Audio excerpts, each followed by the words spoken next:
Barcelona akan jadikan Gavi kapten masa depan. Laporan terbaru dari The Athletic mengonfirmasi bahwa Barcelona memandang Gavi sebagai kapten klub di masa mendatang. Salah satu alasan Barcelona memandang Gavi sebagai kapten masa depan adalah hubungannya yang kuat dengan La Masia, akademi muda klub yang bergengsi. Menjadi lulusan sistem ini tentu saja menempatkannya dalam sorotan sebagai pemain yang memahami nilai-nilai klub. Manajemen yakin bahwa ini hanya masalah waktu sebelum ia mengambil peran kepemimpinan. Selain itu, Gavi telah membuktikan kualitas kepemimpinannya dalam berbagai kesempatan. Dalam satu contoh, atas permintaan manajer Xavi, ia berbicara kepada beberapa pemain kunci yang tidak memenuhi standar tim. Ia angkat bicara, mengungkapkan kekhawatirannya, dan mendorong mereka untuk meningkatkan kinerja mereka. Keberanian dan kemauan untuk mengambil alih, bahkan di usia muda, telah membuat klub dan rekan satu timnya terkesan. Dalam hal pemulihannya, Gavi membuat kemajuan yang baik. Ia telah kembali ke latihan kelompok untuk pertama kalinya sejak cedera ankle-nya. Setelah menjalani operasi, ia bekerja keras untuk rehabilitasinya, dan tekadnya telah mendorongnya untuk memenuhi tenggat waktu yang ditetapkan untuk kepulangannya. Kembalinya kebugarannya yang sangat dinanti-nantikan sudah dekat, dan penggemar Barca akan sangat ingin melihatnya kembali ke lapangan segera.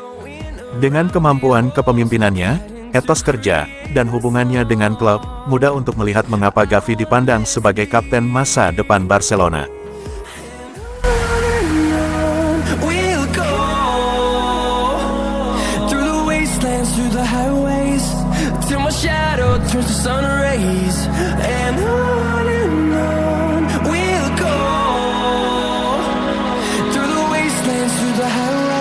Robert Lewandowski, masa depannya tergantung kebugarannya. Kontrak Robert Lewandowski dengan Barcelona memiliki beberapa ketentuan khusus yang dapat memengaruhi masa depannya di klub tersebut, sebagaimana dilansir Ivan San Antonio di Sport. Di usianya yang menginjak 34 tahun, Lewandowski masih dalam performa yang luar biasa, yang membenarkan keputusan klub untuk memberinya kontrak jangka panjang. Kini di tahun ketiga kontraknya, ada beberapa syarat yang harus dipenuhi agar Lewandowski dapat terus bermain hingga tahun keempat dan terakhirnya. Pada tahun pertama, gajinya ditetapkan sebesar 20 juta euro bruto, yang kemudian meningkat menjadi 26 juta euro pada tahun kedua, dan kini mencapai 32 juta euro untuk musim ini. Namun, mulai tanggal 1 Juli tahun 2025, gajinya akan turun kembali menjadi 26 juta euro, jika ia tetap di klub tersebut untuk tahun terakhir itu. Bagian penting dari kontraknya adalah klausul yang memungkinkan Barcelona untuk mengakhiri perjanjian tersebut.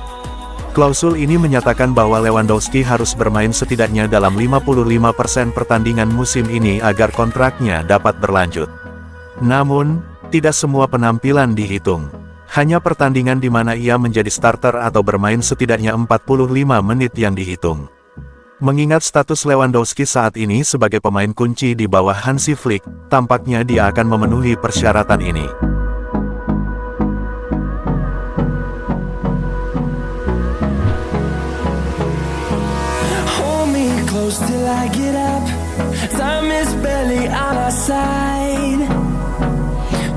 Barcelona mengusulkan untuk menjadi tuan rumah Lamine Yamal vs Lionel Messi finalisima di Camp Nou.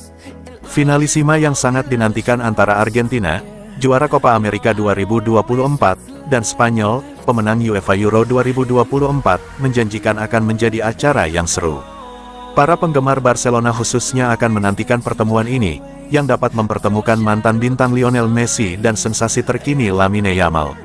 Sementara spekulasi awal menunjukkan bahwa pertarungan itu bisa terjadi pada tahun 2025, laporan terkini menunjukkan bahwa pertandingan tersebut mungkin ditunda hingga Maret tahun 2026, tahun Piala Dunia berikutnya. Di tengah perkembangan ini, Bola VIP mengklaim bahwa FC Barcelona telah menyatakan minatnya untuk menjadi tuan rumah acara besar tersebut di stadion ikonik mereka, Camp Nou.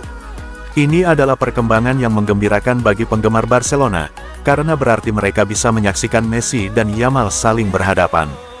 Bentrokan antara kedua pemain tersebut diperkirakan akan menarik perhatian dunia yang besar, dan tampaknya Barcelona ingin menjadikan Camp Nou sebagai tempat untuk pertemuan bersejarah ini.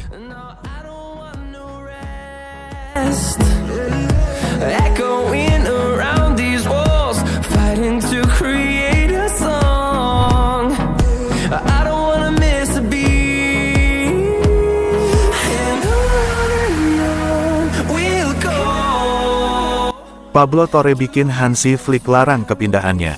Di bawah bimbingan Hansi Flick, Torre menunjukkan potensinya selama tur Amerika Utara klub tersebut, mencetak gol-gol penting dan menyatu dengan lini tengah Blaugrana. Namun, terlepas dari penampilannya yang kuat, Torre kesulitan mendapatkan menit bermain di tim utama, bahkan di tengah perombakan lini tengah akibat cedera dan kepergian pemain. Seperti yang dilaporkan oleh Jonathan Ramos, peminjaman pemain berbakat berusia 21 tahun itu tampaknya hampir tak terelakkan, dengan tawaran berdatangan dari beberapa klub La Liga yang ingin memberi Torre waktu bermain reguler. Namun, Flick punya rencana lain. Terkesan dengan penampilan Torre di pramusim, pelatih asal Jerman itu memutuskan untuk menghalangi kemungkinan keluar, karena yakin pemain asal Cantabrian itu dapat memainkan peran penting bagi Barcelona musim ini. Meskipun Flick yakin, peluang Pablo Torre terbatas. Dalam 4 pertandingan pertama musim ini, Torre nyaris tak tampil. Hal ini menimbulkan pertanyaan tentang logika di balik keputusannya untuk tetap bertahan di klub alih-alih membiarkannya berkembang di tempat lain. Dengan cedera yang dialami Marc Bernal dan Frenkie de Jong, serta hengkangnya gelandang kunci Ilkay Gundogan, Oriol Romeu, dan Sergi Roberto pada musim panas, tampaknya ini adalah kesempatan yang sempurna bagi Torre untuk memperkuat posisinya di tim. Namun, yang mengejutkan, Torre tetap berada di urutan bawah, dengan Dani Olmo, Pedri, dan gelandang lain yang lebih disukai Flick di awal.